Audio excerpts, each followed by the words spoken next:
Olá, sejam muito bem-vindos a mais um episódio do nosso podcast, o Cell Mix Podcast. Aquele podcast que é para falar sobre empreendedorismo, sobre carreira, sobre conexões, sobre propósito, tudo isso de uma maneira muito leve, simples e divertida. Hoje eu quero começar esse episódio falando de propósito. Me diz aí, você que me acompanha aqui no podcast, também nas redes sociais, com o meu trabalho de massoterapeuta, como que é essa questão do propósito? Você já encontrou o seu propósito? Se você não encontrou ainda, eu posso te dizer uma coisa. Quanto mais perto do seu propósito, mais leve a vida fica. Fica mais divertida, fica mais gostosa. E, claro, ao contrário, se você estiver muito longe do seu propósito, vai ficando pesado, vai ficando triste. Então, aí, agora é hora de parar, observar como é que está essa questão na sua vida. Vou te dar uma dica.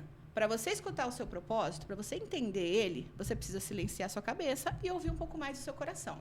E aí, não tem jeito. Ele vai aparecer de qualquer forma. E eu vou te falar uma coisa, o propósito ele tem que fazer sentido para você. Quando ele fizer sentido para você, a resposta está aí, ok? E hoje, para falar sobre esse assunto, nada melhor do que duas profissionais que eu sou apaixonada pelo trabalho delas. Eu tenho o prazer de acompanhar elas mais ou menos uns 3 anos aí, o trabalho de perto. É um trabalho incrível, cheio de propósitos, cheio de conexões e está fazendo a diferença na vida de muita criançada e adolescentes por aí. Eu estou falando delas, a Larissa e a Renata. Uma é terapeuta ocupacional e a outra é terapeuta comportamental. A gente vai entender a diferença delas e esse trabalho lindo que elas vêm fazendo aqui em Bauru. Tudo bem, meninas? Tudo bem, boa tarde. Que prazer receber vocês, viu? Conversar com vocês sobre um assunto que, assim, mexe comigo. Mexe lá no fundo, vocês sabem disso, né? Então, para a gente começar, eu queria saber um pouquinho de vocês. Eu queria saber quem é a Larissa, como é que a Larissa chegou. A Larissa é a terapeuta ocupacional. Ela vai contar um pouquinho como que ela chegou, né, nessa questão da terapia ocupacional. E você já pode, assim, falar para a gente um pouquinho sobre a área. Qual que é a diferença da área? Legal. Então, muito obrigada pelo convite. É um prazer estar aqui hoje. Eu falo que a terapia ocupacional me encontrou. Poucas pessoas sabem, né? Mas eu trabalho desde muito nova. E eu comecei trabalhando em uma instituição também, né? Que é a PAI, lá da minha cidade, que eu sou de Dois Córregos. E eu sempre gostei muito de criança, mas eu nunca soube o que fazer para seguir esse propósito. E trabalhando dentro da APAI, eu comecei a entender um pouquinho mais o que era a terapia ocupacional, os trabalhos que ela desenvolvia. E lá eu tive a oportunidade de conhecer muito a terapia ocupacional com o idoso, adulto, pouco com a infância. Mas eu gostei muito. E aí foi onde eu tive a curiosidade de começar a graduação. A partir daí, então, logo na primeira aula, assim, eu já me apaixonei, me identifiquei. Eu falo que é uma graduação, que inclusive é uma coisa que poucas pessoas sabem, né? As pessoas acham que a terapia ocupacional é um curso que você faz ali num final de semana ou com determinadas horas, e não, é uma graduação. E essa graduação me encantou. E logo eu já me formei e aí tentei ir para a área de idoso, adulto, mas a infância me alcançou. E aí agora eu não desgrudo mais dos nenecos. E todo mundo que convive comigo, que está aqui com a gente, sabe o quanto eu sou apaixonada pelo atendimento infantil, pelo cuidado com a criança, né? E, enfim, é isso.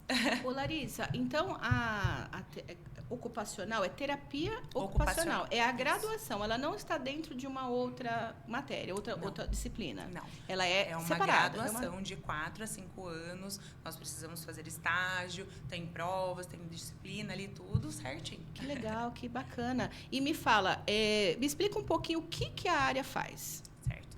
Esse é outro ponto muito importante. Poucas pessoas sabem, né? Sim. A terapia ocupacional, ela nasceu aí junto com a fisioterapia. Só que a fisioterapia ganhou um leque maior e a terapia ocupacional está ampliando agora o seu reconhecimento, né? Porque a profissão existe há muitos anos, mas o reconhecimento do que é a terapia ocupacional está nascendo agora. E nós temos um leque muito grande de intervenção, porque a terapia ocupacional vê desde a infância até a velhice. Então, nós temos terapeutas ocupacionais de mão, da área hospitalar, infância, adulto, idoso, é muito amplo. Saúde do trabalho, ocupação, enfim. Então, é uma graduação bem completa que vê a pessoa, o indivíduo, certo, como um todo. A partir dessa dificuldade que o indivíduo está tendo de desempenhar suas atividades do dia a dia, é aí onde entra a terapia ocupacional. Entendi. São atividades do dia a dia. Isso. Resumindo, assim, é o que a pessoa faz no dia a dia dela. Tanto Sim. na função de trabalho, quanto em casa, na escola. Isso. Entendi. Se por algum motivo essas funções não estão sendo desempenhadas da forma adequada, é aí onde entra a terapia ocupacional. Entendi.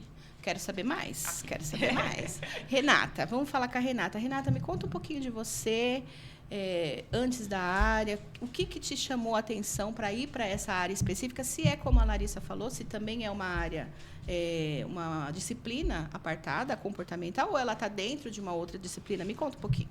Tá, bom, obrigada pelo convite, muito feliz de estar aqui. A psicologia chegou na minha vida por conta da minha mãe, na verdade, minha mãe é psicóloga.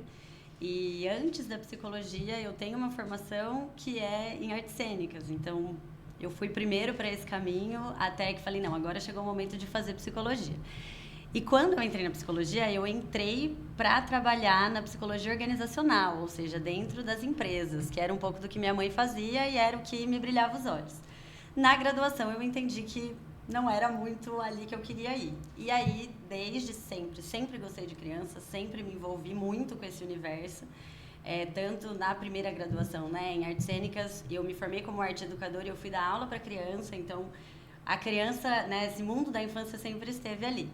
Dentro da faculdade de psicologia, a gente tem todas as abordagens, então a gente vai olhar para todas as abordagens. E uma das abordagens é a análise do comportamento. Eu vou ser sincera e dizer que na graduação, a análise do comportamento não era para mim. Eu achava que jamais iria para a análise do comportamento. Então, fiz estágio em outra abordagem, queria me especializar em outra abordagem, até que depois que eu formei, uma amiga falou, eu consigo ver você trabalhando na área. Eu falei, não vou. Imagina, não vou trabalhar com análise do comportamento. Por quê? Porque tem muitos mitos ao redor da análise do comportamento que quando a gente aprende a teoria da análise do comportamento, a gente fala, nossa, não sei, acho que, né? E pra mim pegava muito esse lugar de, esquisito, essa coisa de reforço, como é que isso funciona? E aí ela falou, não, dá uma chance, eu consigo ver você trabalhando com isso. Eu falei, ai meu Deus do céu, né? Tá bom, né? Vamos dar uma chance, vamos ver. E assim, em menos de uma semana eu me apaixonei pela análise do comportamento, me apaixonei pelo universo do autismo, né? Que é o que a gente é especializada hoje. E aí, depois da graduação, eu fui fazer uma especialização. Aí eu fui fazer a pós em análise do comportamento aplicada, específica para trabalhar com autismo e deficiência intelectual. Então, aí depois a gente foi restringindo esse caminho, né? Para entender realmente a área que a gente ia, assim. E aí, hoje, né? Tô desde que formei, trabalhando na área, com crianças, com adolescentes. E entendi que esse é o meu lugar, assim. É o lugar que me deixa realizada, que eu sinto que é o meu propósito, como você começou falando. Porque é o lugar que eu me sinto realizada, que eu vejo cada coisinha que a gente conquista com as crianças, eu falo, nossa, que lindo, sabe? É aqui que eu tinha que estar, assim. Então... É isso mesmo, menina. E é o que eu falei, né, do episódio falando sobre propósito. Porque, assim, o propósito, às vezes a gente acha que é uma coisa, assim, tão fora, né? A gente fica em busca daquele propósito que vai mudar o mundo, mas assim, o propósito é aquilo que te faz sentido, né? Aquilo que faz seu olho brilhar, que faz assim, esse sorriso de vocês. Como eu falei, eu já acompanho vocês há 3 anos quase, e eu vejo cada atendimento, cada sessão que eu vou, eu vejo o brilho, o sorriso, cada criança que vocês recebem. E isso não tem como fazer se não gostar, se não for apaixonada pelo que faz. Não tem como, entendeu? Não tem como. E me tira uma dúvida, eu quero saber uma coisa. Posso estar errada, vocês podem me corrigir se eu estiver errada. Eu percebo que ainda existe uma resistência muito grande com os pais, né? Até mesmo com educadores, com relação às áreas. Por quê? Existe ainda aquele preconceito de que precisa ser um determinado tipo de criança que precisa dessas áreas. Uhum. Por exemplo, o autismo. Só quem está no espectro autista precisa dessas áreas, outras crianças não. Estou dizendo isso porque eu conheci vocês diante de uma necessidade da Marina, só que hoje eu já não vejo mais essa necessidade, eu vejo para a vida dela, para o todo dela, né? Então, as áreas foram me conquistando, assim, mas eu vejo muita resistência. Vocês percebem isso ainda? Bastante. Ou já caminhamos? Ainda estamos bem devagarzinho? Eu acho que a gente está nesse processo de caminhar, né? Acho que cada vez mais as pessoas estão abrindo os olhos para a necessidade de auxílio, não num sentido de, tá faltando alguma coisa, né? Eu acho que esse olhar, às vezes, é um olhar que acaba afastando das áreas como um todo, né? Não só da psicologia, que tem aí essa coisa de, mas eu não sou louco, eu não preciso, enfim, quanto até da terapia ocupacional, né? Então, eu vejo uma melhora, porque hoje a gente tem mais informação, porque hoje a gente tem acesso a muita coisa, que a gente fala, olha, não precisa ser um problema, né? Sim. Pode ser uma questão que eu quero olhar, alguma coisa específica que eu vejo que precisa trabalhar um pouquinho mais. Então, acho que a gente está caminhando, mas eu vejo que ainda existe bastante, né? A gente tem muita relação com as escolas, principalmente, porque a gente precisa estar em comunicação com as escolas. E a gente sente também que, às vezes, né, nas escolas, às vezes é muito fácil, é um caminho muito fácil, a gente percebe que a escola está aberta, ela quer, ela procura, e às vezes é um caminho tortuoso ali de procurar, de tentar orientar e perceber que a escola está um pouco resistente, ou os próprios pais, às vezes, resistentes. Mas eu vejo que a gente está caminhando. Está caminhando. Está devagar, mas estamos caminhando. É um bom sinal. Sim. É um bom sinal. E vocês percebem, Lari, assim, existe essa resistência para as duas áreas ou uma é mais resistente que a outra? Não, eu percebo isso não só, inclusive, na área da terapia ocupacional ou da psicologia, como na de fono, educação física, pedagogia, né? Físio, né? Físio, exatamente. Às vezes as pessoas só estão esperando um diagnóstico, né? E não, a gente tem aí, como eu comentei, né, um leque de trabalhos, de atividades que a gente pode desenvolver com uma criança. E, às vezes, é uma coisa tão pontual, mas que ela precisa de um direcionamento, precisa de uma orientação, ou, às vezes, mesmo até essa família, né? Eu recebo muito casos, assim, de mães falando, nossa, mas eu não sabia que eu precisava disso, até você me falar sobre isso. É verdade. Porque é isso mesmo. Isso. E, às vezes, é só uma orientação, ou um acompanhamento, uma avaliação, um olhar mais especializado que faz toda a diferença no desenvolvimento dessa criança. E não só da criança, né? Mas da família como um todo, né? Eu vejo o quanto a gente evoluiu como família, como pais, né? Ela como filha evoluiu demais, assim, quando a gente começou a abrir mesmo a mente para as áreas, entender como é que funcionava, quem que cuidava do quê, né? E é o que eu falei antes, quando a gente recebe um diagnóstico ou uma suspeita que seja, o mundo cai. Para nós que somos mães, o mundo cai, porque você não tem informação, você fala, como que vai, eu faço agora, que vai acontecer? Né? Então, para mim, foi um pouco difícil o começo, porque eu dei uma pirada, assim, o que eu vou, para onde que eu vou, o que eu corro. O que eu faço? Só que aí eu escutei uma pessoa me falar o seguinte, o diagnóstico é um papel. Você quer o papel ou você quer o bem-estar dela? Aquilo me deu eu falei, eu quero o bem-estar dela, para a vida dela. O papel é uma coisa que, né? Tem alguns efeitos, né? Talvez judiciais, mas assim, o que me interessa é que ela cresça uma criança, um adulto, se torne um adulto feliz, né? Bem resolvido, que isso é muito difícil hoje, não é? Com certeza. E aí eu falei assim, é isso mesmo. Vou desapegar do diagnóstico e vou fazer o que tiver que fazer. E aí eu me apaixonei. Me apaixonei. Eu acho que é isso, né? A gente entender que o nosso trabalho, na verdade, é para a qualidade de vida da criança, no caso, né? Que a gente trabalha com criança, mas na nossa área, independente do indivíduo, se é adulto, se é criança, se é idoso, é qualidade de vida. O que a gente quer é que a criança tenha autonomia, que o adulto tenha autonomia, que tenha qualidade de vida. E, às vezes, a gente precisa de ajuda para isso. É verdade, é verdade. Quanto sofrimento hoje na vida adulta que poderia ter sido evitado. Eu vejo assim, eu comparo eu com a Marina hoje e eu falo, ela consegue resolver situações muito mais rápido que eu. Entendeu? Essa questão de falar o que quer, do que não quer, do que gosta, do que não gosta. Isso é muito difícil para a gente adulto, que não teve essa frequência, né? Eu queria que você me desse um exemplo, Larissa, assim, de algum paciente ou de algum caso que você atuou diretamente, assim, o que você fez para que aquela criança ou um adolescente se desenvolvesse, na prática, assim. Tá. Tem diversas Tem experiências legais, assim. E eu eu sou essa pessoa, eu acho que eu e a Rê tem isso muito parecido, né? Que a gente vibra muito, a gente tem uma alegria, uma sintonia ali com a criança, com a família, enfim, que isso nos motiva e dá, assim, um gás, assim, para seguir, continuando, mostrando para essa família que é possível, mostrando para essa criança um direcionamento mais assertivo, enfim. Uma das experiências que eu sempre pontuo, porque às vezes acontece com muita frequência na clínica, é as dificuldades sensoriais que as crianças têm com relação ao corte de cabelo, com relação ao corte de unha, porque tem uma questão sensorial envolvida e a família muitas vezes não sabe, né, o que fazer. Muitas das vezes acham que é um momento, uma fase mais de birra, uma questão mais comportamental. Outras entendem que a criança está em sofrimento, que não está tolerando.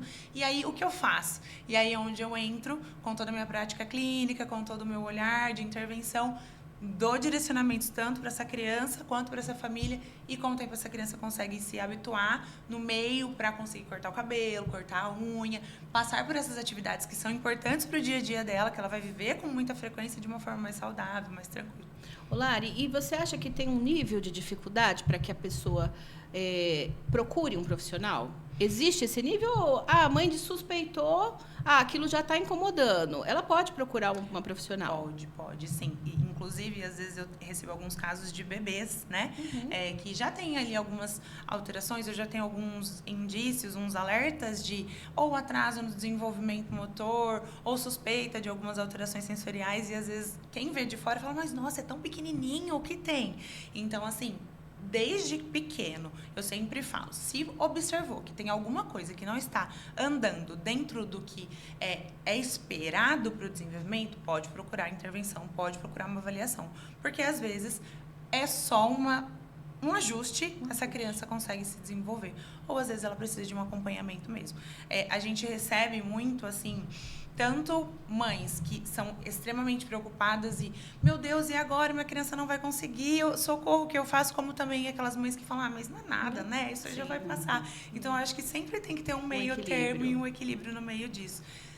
E uma coisa também que eu acho que é importante falar, as mães sempre sabem, as mães sempre sentem. E normalmente as mães são as mais taxadas de loucas, de que não, tá achando pelo em ovo, não tem nada, e normalmente sempre tem alguma coisa. Então, eu acho que, assim, mamães, acho muito importante ouvirem escutarem o coração de vocês, se perceber que tem alguma coisa diferente, vamos procurar uma avaliação. Ajuda. É verdade, eu também sou dessa a favor. Eu erro pelo excesso. Porque apareceu um negocinho, eu já vou lá, meu Deus, aconteceu isso. Porque, assim, eu hoje me sinto uma mãe um pouquinho melhor em relação ao começo, mas ainda me sinto, assim, com as minhas questões, né? Eu não consigo resolver as minhas questões. Então, ouvir outra pessoa de fora me dá uma clareza melhor. Porque, às vezes, eu estou indo por um caminho que não é bem assim.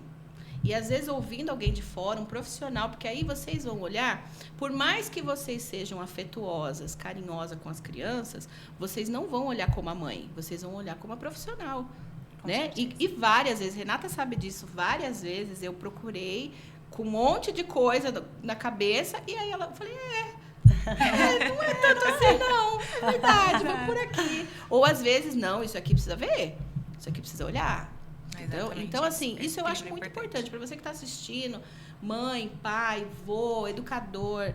Não precisa chegar ao extremo, não precisa deixar a criança chegar ao último grau para depois procurar ajuda. Se tem alguma coisa incomodando, as meninas estão aí para isso. Não só as meninas, mas quantas outras profissionais estão aqui em Bauru. A gente tem vários nomes, inclusive a clínica que as meninas atuam hoje, né, a Beabá. Já deixo o convite para as meninas, a Marina e a Ana Paula. E a Marina foi a que me levou para a análise do comportamento. Foi a Marina? Viu? Muito obrigada, Marina. Já te agradeço de antemão, viu? E quero ver você aqui também para a gente conversar um pouco mais sobre a clínica, sobre esse projeto lindo que vocês tocam aí, que é muito legal conhecer e divulgar coisa boa mesmo, né? Mas voltando a falar da suspeita, não espera a criança chegar até o último, né? Precisa do diagnóstico para interferir? Não precisa. Para intervir, não. Você está vendo. No caso da Marina, a gente procurou a primeira ajuda por conta do banho. A Marina, desde recém-nascido, ela chorava muito, mas muito mesmo, a ponto de eu ter que colocar o ouvido para dar banho. tentava água gelada, tentava água quente no chuveiro e até no ofuror, aquele ofuror que eu acho tão lindo, não dava certo, ela chorava. Ela E isso muito gritava. desde pequena, Desde né? que ela nasceu, assim, tipo, o primeiro banho já foi muito estressante. E aí, conforme ela foi crescendo, isso foi só piorando. Ela se arranhava, ela me arranhava. E aquilo era ensurdecedor. E aí a gente foi procurar. E aí a gente conseguiu, assim, tratar com a ocupacional na época. E a gente foi evoluindo nesse sentido. Hoje é uma belezinha. Hoje é até para tirar ela, agora que é o problema. Mas para ir ela vai de boa. Eu sou bem suspeita para falar, porque realmente é um trabalho muito bonito da tribo ocupacional com relação a isso. E uma coisa que a gente recebe muito é, às vezes, os pais esperarem o diagnóstico de autismo Sim. ou de TDAH. E para uma criança ter precisar de uma intervenção, não necessariamente precisa de um diagnóstico. Às vezes, essa criança só tem um transtorno do processamento sensorial e precisa de intervenção, Sim. independente do autismo ou TDAH, né? E aí, olha como mudou a vida da sua pequena, Com né? certeza. E a terapia ocupacional, e agora puxando um gancho para a minha área, ela é linda porque ela vê a criança como um todo. Isso. Não só a criança, né? Mas Sim. falando da minha área. Então, tomar um banho é uma demanda importante que ela vai realizar todos os dias. Do resto da vida. Mas olha como era sofrido, custoso para ela. E hoje ela consegue desempenhar, não quer nem sair do banho, porque para ela é prazeroso. Ela conseguiu se adaptar ao meio e realizar essa função, essa tarefa do dia a dia. É verdade. E isso é muito importante. Eu sou a prova viva, testemunha. Minha família que acompanhou esse processo todo dela. E é o que você falou, Larissa. E eu falava, tem alguma coisa errada. Tem alguma coisa errada, não é só banho. Ah, é porque você está beliscando. Eu ouvi muito. Porque está beliscando, é porque você fica nervosa na hora de dar banho, é porque você grita, é porque... Eu falava, gente, eu colocava música. Eu fazia de tudo, cheiro, tudo que me falavam para fazer, eu fazia. E eu falava, não, tem alguma coisa errada. É o que a Larissa falou, as mães têm intuição. Tem intuição. Tá vendo o sofrimento, não é uma coisa assim esporádica. Era um sofrimento muito grande, muito grande. Chegava aquela hora, ela já começava a gritar, porque ela sabia que aquela hora ia, entendeu? E hoje não, hoje já é muito mais tranquilo, muito mais. Faz natação, entra em tudo quanto é água e tá tudo certo, Maravilha. entendeu? Mas assim, eu olhando para o passado, será que ela estaria assim se eu tivesse insistido? Né? O que teria acontecido? Eu fico me perguntando, o que teria acontecido? Porque geram traumas, situações que a gente não está vendo, né? E é o que a gente fala da vida adulta, né? Com certeza. Ô, Rê, agora eu quero saber uma coisa. Diga. Eu quero que você me fale, assim, a questão comportamental. Escuto muitas mães. Eu falo pouco, né? Gosto de conversar pouco. E isso é um assunto, a maternidade é um assunto que me preenche. Falo horas se deixar falar de maternidade. Então, eu converso muito com mães. E eu vejo alguns comportamentos que, para mim, são diferentes, assim. Eu nem falo normais, tá? Porque essa palavra é tão, assim, tá tão colocada de qualquer jeito, né? Mas diferente, né? A gente espera que uma criança de certa idade tenha alguns padrões de comportamento, certo? Sim. E aí eu escuto muito, muito, muito, e eu quero que você levante essa polêmica comigo. Algumas mães falam assim, mas isso daí é personalidade. E é do signo dela, porque é o dia que ela nasceu, que a lua estava não sei na onde. Ou puxou para fulano Puxa, de tal. é isso mesmo. Mas é o pai puro, a avó lá de trás. E assim, Rê, o que é a sua área fala sobre isso? Por exemplo, se eu te falar para você, não, capricorniana, deixa ela. Capricorniana é assim mesmo. Como que a sua área trata isso? Na psicologia, os signos são, né, a gente não usa muito dos signos para justificar as coisas, mas quando a gente fala de análise do comportamento, a gente fala que todo comportamento é aprendido. Todo comportamento. E todo comportamento ele é resultado da nossa interação com o ambiente. Então, a criança se comporta, né, o adulto se comporta de determinada forma porque aprendeu. E porque no decorrer da vida o ambiente foi fortalecendo alguns comportamentos, né, que é o que a gente chama das consequências. Então, todo comportamento ele acontece porque tem alguma coisa antes, tem um contexto envolvido e tem uma consequência. E aí essa consequência ela vai manter ou não o comportamento ali no repertório, né? Então, fala-se muito sobre personalidade, né? Na nossa área, na análise do comportamento, a gente entende que os comportamentos foram aprendidos. Então, é uma criança que chora toda vez que ela quer alguma coisa. Ah, mas é que ela tem uma personalidade muito forte. Não, ela não tem. Ela aprendeu que quando ela chora, ela tem acesso ao que ela quer. Cada vez que ela tiver acesso ao que ela quer através do choro, o comportamento de choro vai aumentar. Porque ela vai falar, ué, se eu consigo chorando, eu vou continuar chorando. Até a gente, né? Se a gente pudesse fazer assim, faria. É um adulto. Exatamente. E a gente faz isso enquanto adulto. A gente faz, né? é verdade. Eu falo, um exemplo que eu sempre dou quando eu falo de comportamento para os pais, porque eu acho muito importante que trazer os pais para o universo deles. Porque às vezes a gente fala da criança e entra nesse lugar de, mas é criança. Mas criança é assim mesmo. Mas a gente precisa entender que comportamento está em todos os momentos da nossa vida. Então, a gente também faz isso. Então, né, você fala, eu gosto muito de conversar. Então, se você chega num espaço, você começa a conversar e a pessoa continua a conversa com você, o que você vai fazer? Você vai continuar conversando. Se você chega num espaço, você começa a contar uma história e todo mundo vira a cara para você, o que você vai fazer? Você vai parar de conversar. Por quê? Porque ninguém reforçou o seu comportamento para conversar. Sim. Né? Então, a gente faz isso a vida inteira. A gente vai aprendendo e mantendo alguns comportamentos do nosso repertório por causa das consequências que a gente tem. E para a criança funciona da mesma forma. Então, é uma criança que é muito birrenta. Primeiro que a birra a gente não vê como um comportamento. A gente precisa entender o que tem de comportamento dentro da birra. Então, é o choro, é o grito, é o se jogar no chão, é jogar as coisas. O que é isso que aparece? Tá, por que ela está fazendo isso? Sempre vai ter um porquê. E aí, é a partir desse porquê que na minha área a gente vai trabalhar. Tá, então ela está fazendo por causa disso. Vamos tentar substituir esse comportamento? Para que esse comportamento que a gente considera inadequado, que também coloco bem entre aspas, que também não é uma palavra, né, mas um comportamento pouco funcional, vamos colocar, né? Então, a criança vai chorar no meio do mercado porque ela quer um pacote de bolacha. A gente vai substituir. Percebeu que a criança quer um pacote de bolacha? Vamos ensinar ela a pedir o pacote de bolacha? Pronto, a gente substitui, tenta, né? Claro, aí a gente vai precisar de repetição, a gente vai precisar da ajuda da família, a gente vai precisar da ajuda do contexto todo que a criança está inserido, então família, escola, lá nas terapias, na natação, no judô, todos os lugares, para que a gente consiga estabelecer esse comportamento no repertório da criança. Então, fala-se muito sobre personalidade, mas a gente entende que é isso. Comportamentos são aprendidos e a gente consegue, dentro das estratégias da análise do comportamento aplicada, que é o que eu trabalho hoje, modificar ambiente, modificar antecedente, modificar as consequências para a gente conseguir um comportamento mais funcional para a criança ter acesso ao que ela quer e ter qualidade de vida, que é o foco principal. Perfeita a explicação. E eu acho que é isso mesmo, né? O que a gente está falando aqui não é que não existe o mundo místico, ou que a gente não gosta, que é contra, não é isso. O que a gente está falando é que na área da terapia comportamental, as meninas tratam o ato.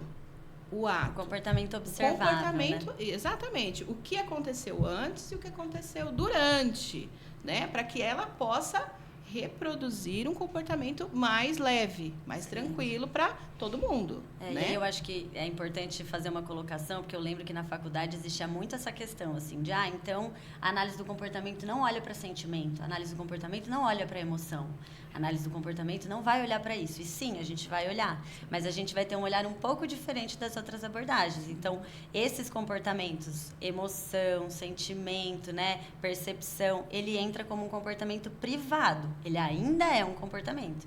A gente vai olhar para ele também. A gente não vai falar, não tem emoção aqui, não tem sentimento. Não, a gente precisa considerar. Mas a gente considera de uma outra forma. Então, é importante porque é um mito envolto da análise do comportamento, né? Assim, análise do comportamento trata igual o bichinho. Isso. Faz da reforço.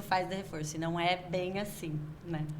Mas é muito prático também, né? É muito na prática. Você falou uma coisa que eu acho que é muito... Eu, como mãe, posso falar isso. Dá trabalho? Dá muito trabalho. Você investigar a fundo, entender o antes, o durante, o seu comportamento com relação àquela... Porque tem isso também, né?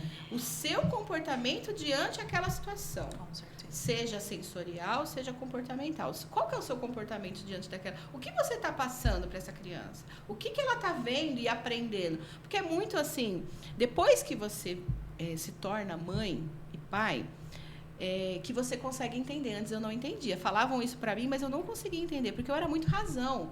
Aí isso é ponto, entendeu? Mas quando você está do lado de cá, você precisa se colocar no lugar da criança. A criança, se eu com 46 anos hoje não consigo lidar com todos os meus sentimentos, como que uma criança de 5 consegue? Que é uma caixinha que está aprendendo. Você entendeu? A viver cheia de nesse energia. ambiente, com diversas informações, É difícil. com diversos estímulos, com um falando faz assim, com o outro falando desse jeito, e enfim. O pai fala de um jeito, a mãe fala de outro, a avó fala de outro. Exato. A escola de outro. A escola de outro. Exato. O outro fala, vai, pode sim, né? E isso é muito confuso. Eu trago até um exemplo prático de clínica sobre o desfraude, que acho que entra muito sobre essa questão da análise do comportamento também, né? E do quanto, às vezes, uma ação nossa impacta, sim, no desenvolvimento daquela criança. Eu tive um caso de uma menina que estava desfraudando, só que ela não desfraudava do cocô de jeito nenhum. Não conseguia fazer o cocô no vaso, né? Sempre fazia na calcinha, e aí era um caos, porque a família falava, ela sabe, ela faz de birra, ela faz de propósito, ela, né, colocando toda a culpa ali na criança. Aí a gente faz toda uma análise da atividade, do que está acontecendo ali no desenvolvimento dela.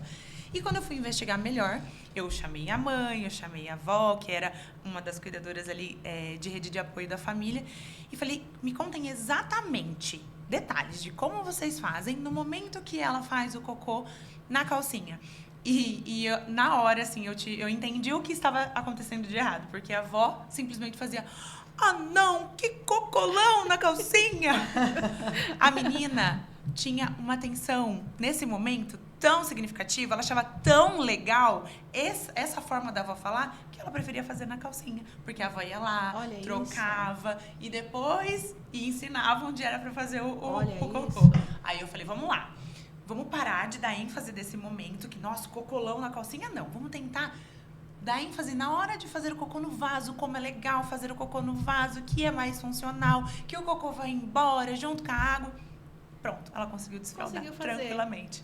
Ou seja, não era nenhuma questão sensorial, motora, era uma questão de o comportamento que a avó estava tendo mediante aquela ação não estava sendo mais adequado, e aí ela conseguiu remanejar e a criança desfraudou tranquilamente. Olha que importante isso, para você que está assistindo aqui e gostou desse assunto.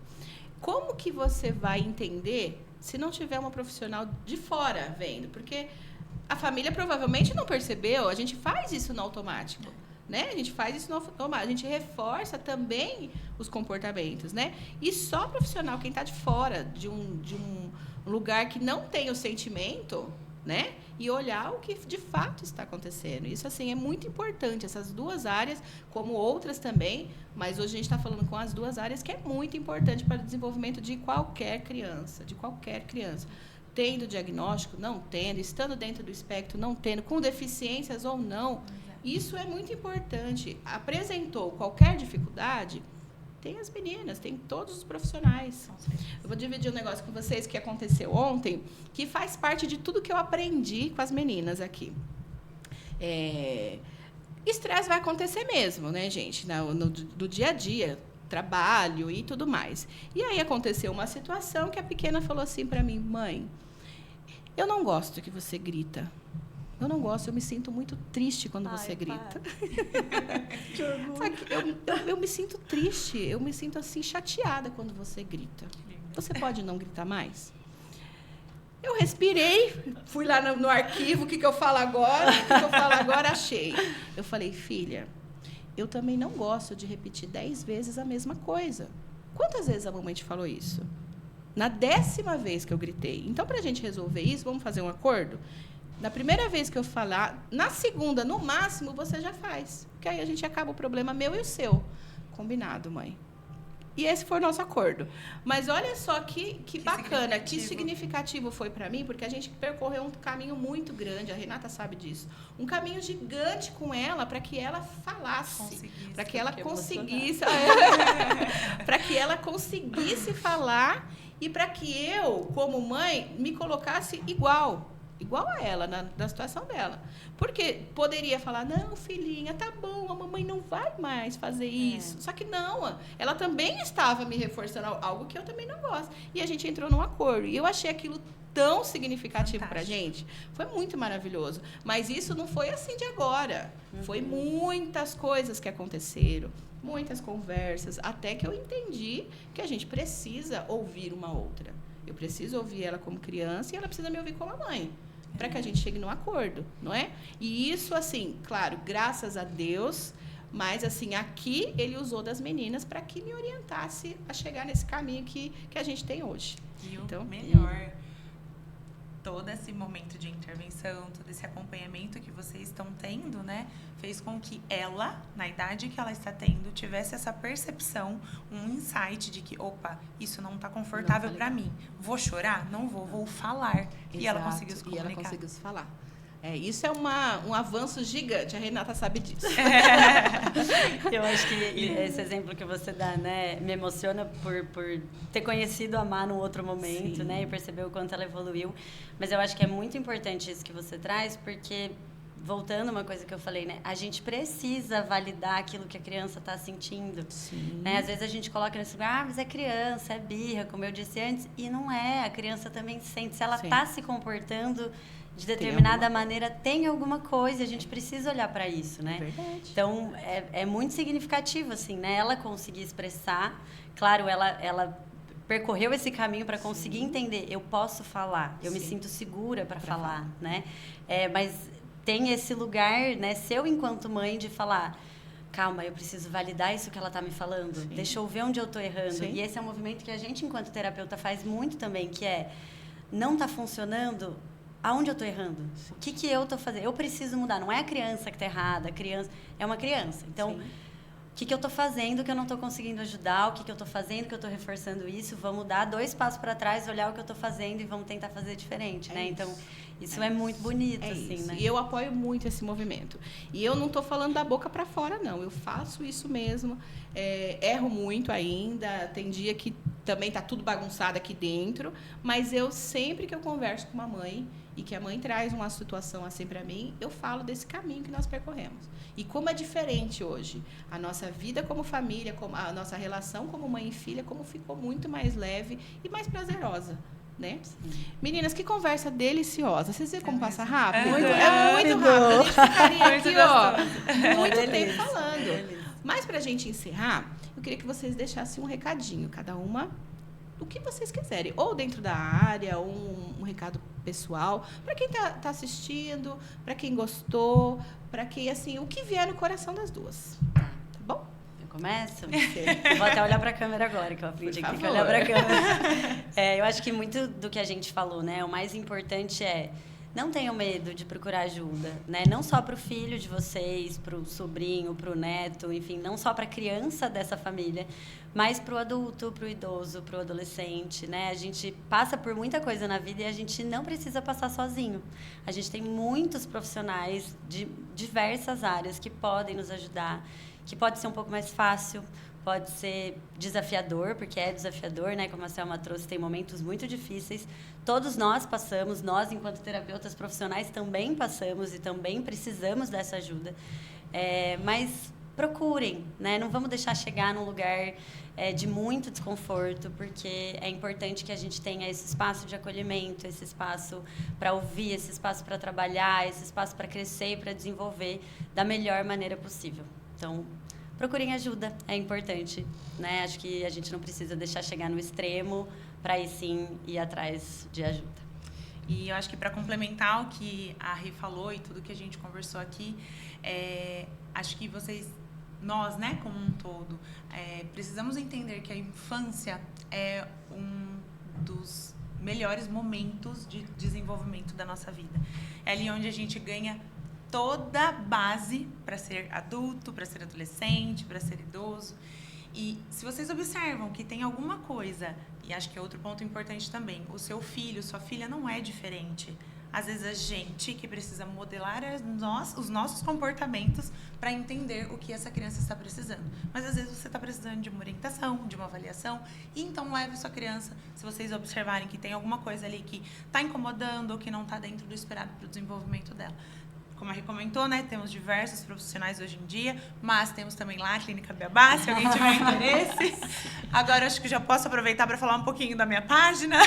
Então, se alguém tiver interesse, eu estou agora, esse ano, né, me dedicando um pouquinho mais no @tialari, TO, para falar um pouquinho mais com os pais, profissionais, que às vezes têm muitas dúvidas também de como lidar com essa fase que é rica.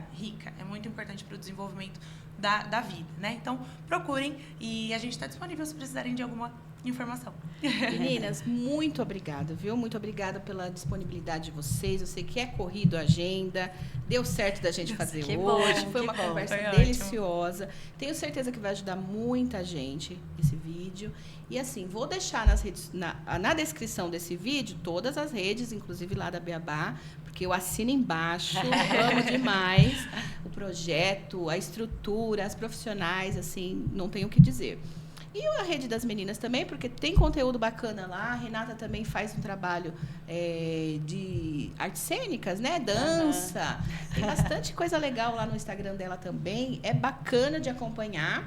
E assim, voltem quando quiserem, viu? Obrigada. Venham falar sobre projeto, vem falar sobre o assunto. Surgiu um assunto lá, vamos falar. Sim, que aqui é o espaço de vocês, viu? Adorei. Combinado, foi muito gostoso. Obrigada pelo convite. Obrigada a vocês, muito mesmo.